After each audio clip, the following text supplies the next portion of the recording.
Hi, Hi. this is Dr. Robert Young, and I'm here with Dawn, and she's from British Columbia, and we're having a consultation. She has a health challenge. It's not like nobody else does in the world, but we all have health challenges. Some are greater, some are not as great. But the idea is to here, Dawn, is to see what we can do to help you. And maybe you could tell me a little bit about yourself and also the health challenge that we're going to be talking about today. Right. Well, my husband and I have been married for 40 some years. We're married in 77. Came from both from evangelical fundamental background, so quite a bit of religion and rules and regulations involved, which we have since come out of, but that's been a long journey for us. Hmm. Um, our children are still in it, that which I'm pretty sure that my health challenges are not just alkaline, they're emotional based, like or of emotional origin. And so Sure. I've been doing a lot of work on that in the last few years. Hmm. Um, in 2014, we noticed a lump in my right breast. And it was actually a fair size already. How big would you say, Ed? Yeah, really big marble. Kind of like an oblong Hmm. marble already. So I went, maybe uh, about 2 centimeters. yeah, yeah. Hmm. And at that point, I wasn't standing in faith that my healing had already been purchased for me by Jesus Christ. So I went to a doctor, and he said, "Oh, don't worry about it. You have very fibrous breasts. Nothing to worry about." Which I knew. I mean, as soon as it happened, I said, it's not cancer. I have an alkaline body. I knew that. I'm a type A. I'm anal about my health. I eat only organically, et cetera, et cetera, et cetera. You've heard Hmm. that a lot before. And so I knew that if I was alkaline, it wasn't cancer. So that's what I just kept saying. It can't possibly be and I was testing regularly every day for years, even. But then it kept growing and growing and growing. And in 2018, I believe it was, it popped out of the skin. And that's when the real problems started. Hmm. Okay. Pain, the bleeding, the getting dressed challenges.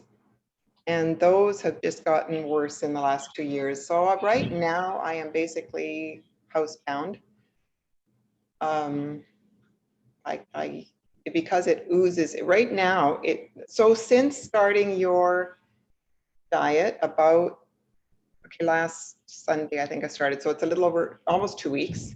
Okay. The pain has pretty much subsided. There's once in a while, there's still some pain. Okay.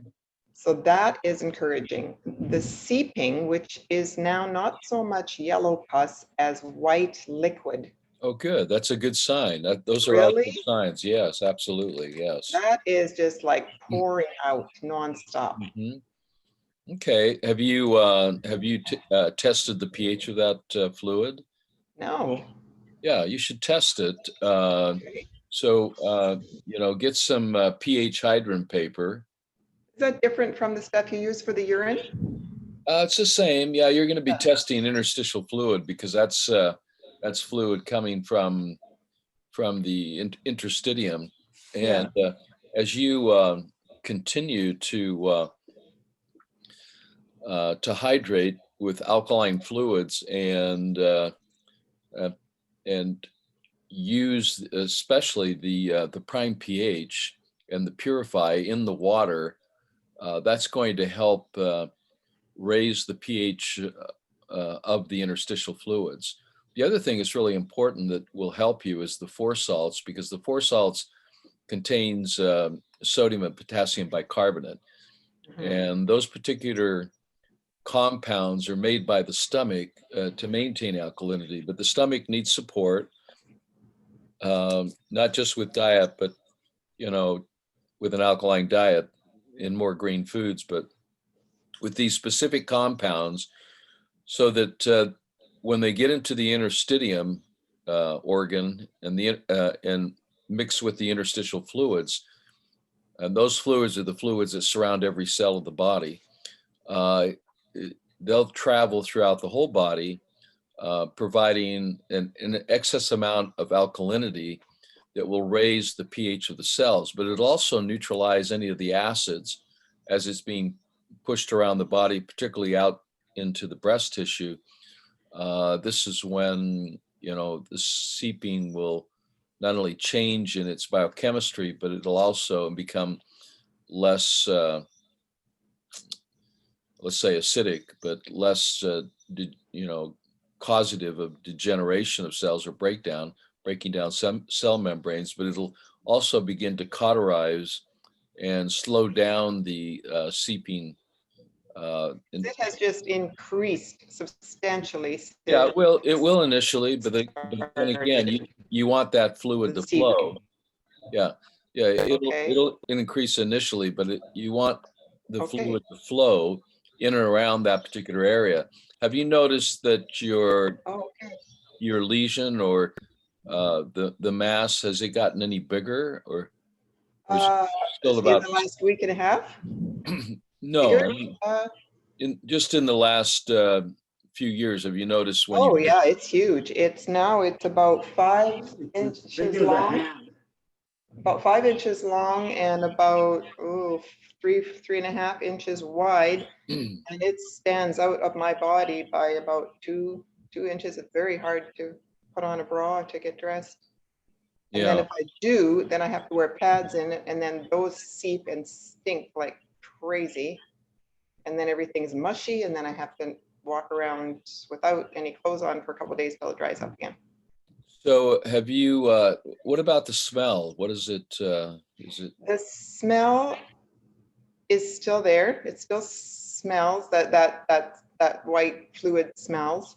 mhm. Um, it's backed off a little bit, but when I always have a cloth, and when I wipe on it, then that cloth still smells. Mhm. Okay.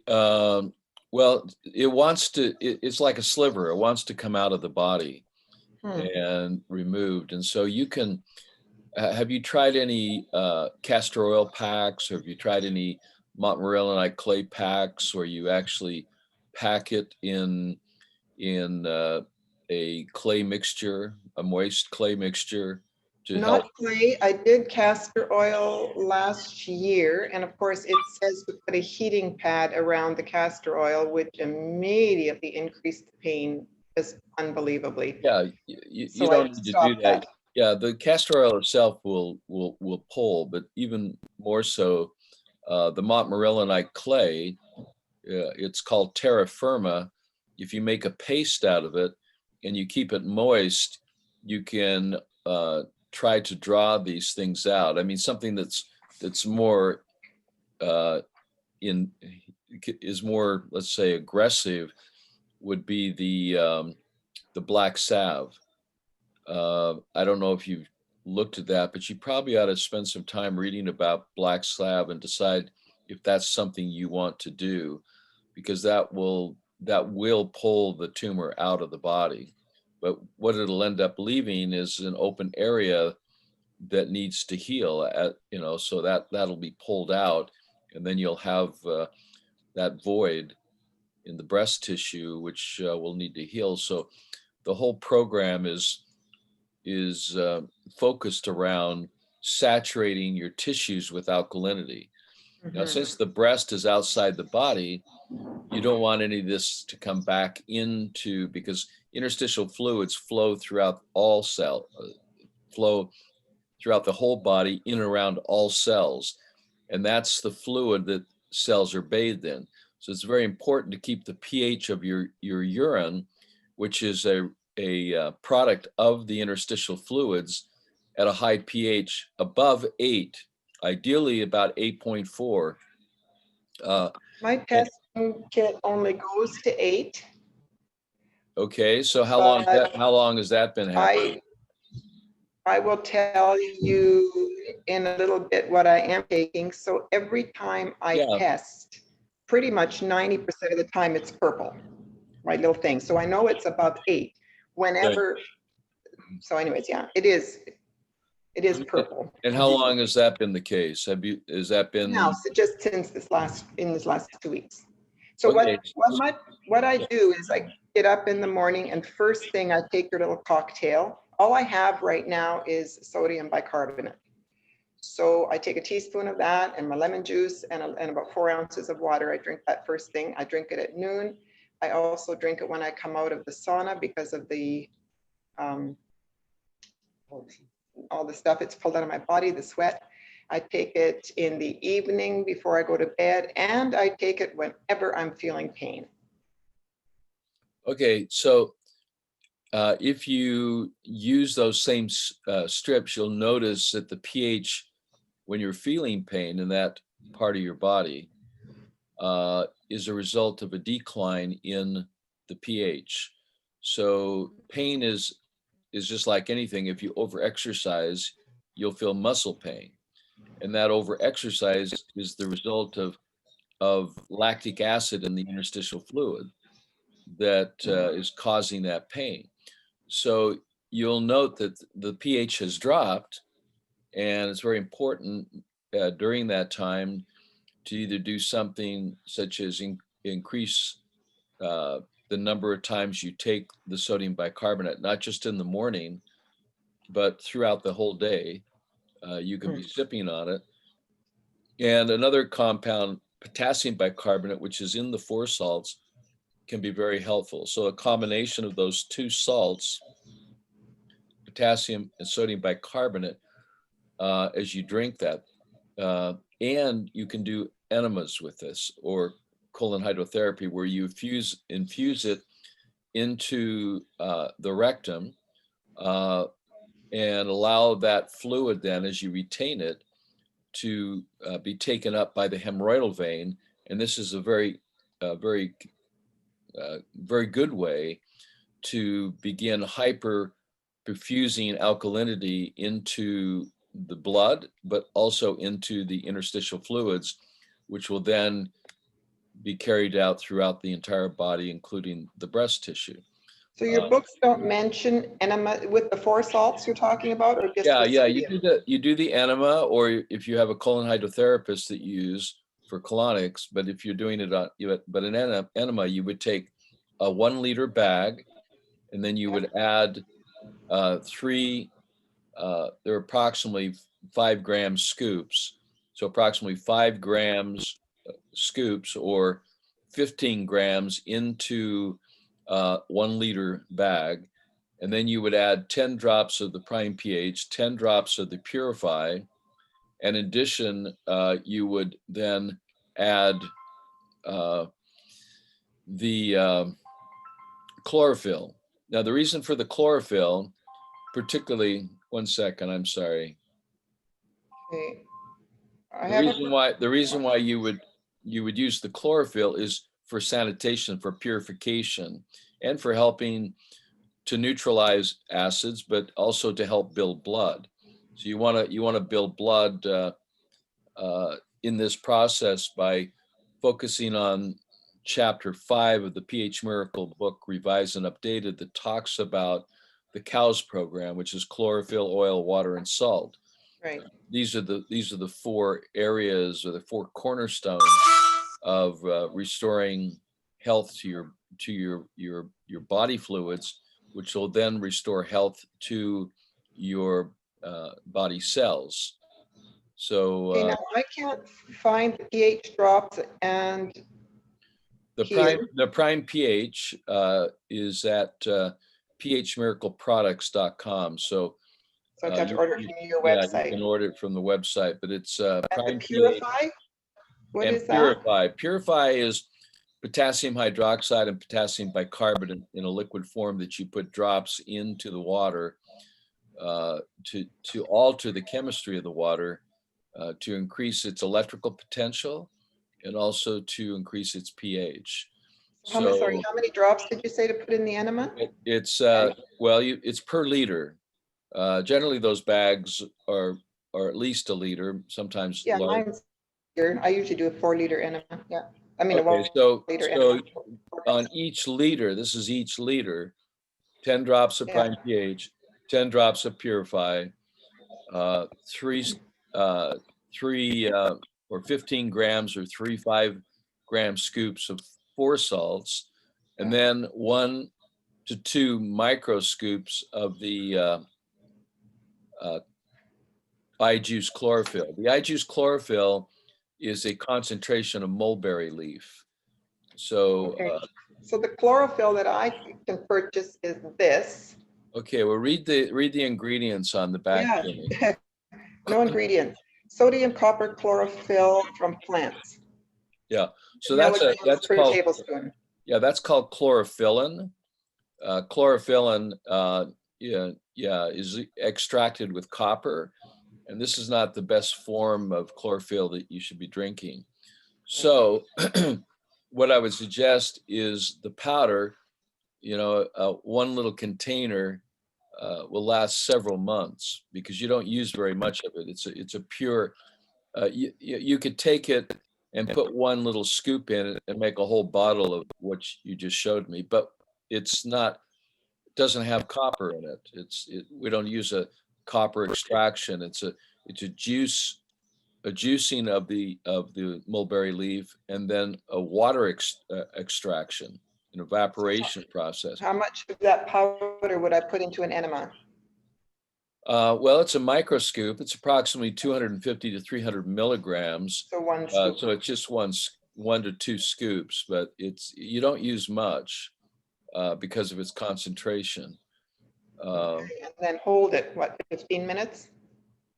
as long as you can, hold it to allow that to be taken up by the hemorrhoidal vein, but that's what I would suggest, yes. Yeah. So I used to do a lot of coffee enemas because I Okay, just well, got this health book coffee, and it talked about enemas. And of course, it's been a problem all my life, constipation, and it worked. yes, yeah. So constipation increases acid waste in the interstitium, Yeah. and that Mhm. causes the problems that you're dealing with. The breasts or any fatty tissue becomes a depository for waste if it's not properly being eliminated. So by opening up the channels of elimination, that would really help. And I developed 2 products. One's called Flush, which is magnesium oxide and magnesium citrate, and those help to break down undigested matter. But in your case, I would suggest that all the food you eat be blended before you take it into your body. So Mm. rather than using your teeth, other than swishing it around the food in your mouth in either a pureed or liquefied state, it's important to alkalize that food, and your saliva does that. Your stomach secretions secrete sodium bicarbonate, so that's what happens there. You're frozen. The pancreas, the bile, the pancreatic duct secretes sodium bicarbonate. So the pylorus gland secretes sodium bicarbonate. This is what I call the alkaline buffering system. It's not talked about in conventional medicine because they don't recognize. Uh, Theoretically, I mean, they recognize the fact that the stomach does produce sodium bicarbonate, but it's not spoken about. They speak more about the stomach's uh, purpose as a digestive organ to release hydrochloric acid, but the hydrochloric acid is a waste product of sodium bicarbonate production. If you look at the biochemistry and the formula of production of sodium bicarbonate, it's in English, it's salt plus water plus carbon dioxide equals sodium bicarbonate and hydrochloric acid, or you know, this is the form. So it's kind of like a fire when you're burning something for heat or light, or warming something up on the stove. I mean, it's not necessarily the smoke, it's the heat and light that you're looking for. The smoke is just the waste product. Well, the waste product of sodium bicarbonate is the hydrochloric acid. So you want to reduce hydrochloric acid, and you want to eliminate HCl or out of any formulation that you're taking, and this whole etiology that you need to take enzymes or probiotics for, healthy digestion. So those all need to be eliminated because they do not help in your restoration process. So most products have either magnesium or sodium stearates, preservatives, which are highly acidic. So any encapsulations, you need to read the other ingredients, which in many cases are more important than the main ingredients because you want them free of any preservatives. Uh, so this So will help sorry, what was tremendously. the other product besides Flush that you wanted to, sorry, The other yeah, product's good. you had another product besides Yeah, Flush, I don't think that. yeah, good listening. The other product is L-arginine. L-arginine Max is a product that contains 15 ingredients. Sorry, you're breaking up a little bit. I'm not catching that. Okay, LR yeah, what? yeah. The product is called L-arginine Max, and it contains 15 ingredients. The main to help improve circulation, which will help in the elimination of waste, is the Okay, L-arginine, which produces nitric oxide, which helps to improve the vascularity of and the flow both in the major veins and arteries, but also in the peripheral or in the capillaries, which are very, very important. So microcirculation improves as well. So you want to, that contains L-arginine, L-ornithine, L-citrulline, has an anti-inflammatory called magnesium chloride, which is also in the four salts, but you have to, that's one of the other four salts in four salts is magnesium chloride. So with that, it also provides some very natural chelators of increased amounts of lactic acid and citric acid. And that's resveratrol and pycnogenol from grapeseed. And then, of course, you have vitamin K1 and D3. So those are just a few of the major ingredients. So there's some B vitamins like B12, B3, which is niacinamide, which will also help with your mood.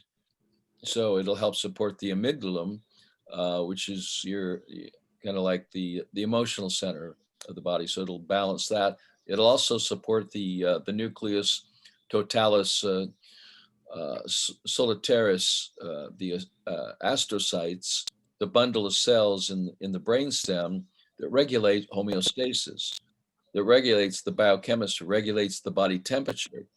But all of this happens, and it's all temperature pH sensitive. So we know that when the body's temperature goes up, circulation starts and improved circulation increases or elimination through the pores of the skin. So the fact that you're doing the sauna is very, very good because you're increasing temperature, thus creating a pseudo fever, and activating the lymphatic system to remove acidic waste through the pores of the skin. Go ahead and test that with your pH paper. You want to keep that up, once again, to make sure you're getting saturation, even though the urine is a direct indicator of the, sorry. direct indicator of the interstitial fluids. I don't know if you got that or not. Are you there? We got a frozen screen. Sorry, what did you want me to test? Sweat? Yes, test the sweat. Yeah, you were frozen before as well. Yeah, so you want to test Okay. the sweat, make sure that pH is up as well. Even though your direct measurement is the urine, you want to definitely, see what those fluids are doing. Sweat is interstitial fluid coming through the pores of the skin. Urine is interstitial fluids coming. Oh, I see. Yeah. So they should all be over 8. Yeah, so that'll give you an indication that you're doing something good. I mean, cancer cannot thrive in an alkaline environment. It's impossible. Cells break Yeah. down, cells begin to deteriorate, and this happens in a declining pH. So, and a declining temperature. The other thing is it's very important to keep your sodium levels up. So I suggest eating liberal amounts of salt and cut out as much of the sugar as you can in the diet, because that causes, transport of electron problems. So it is toxic. So our bodies run on electrons,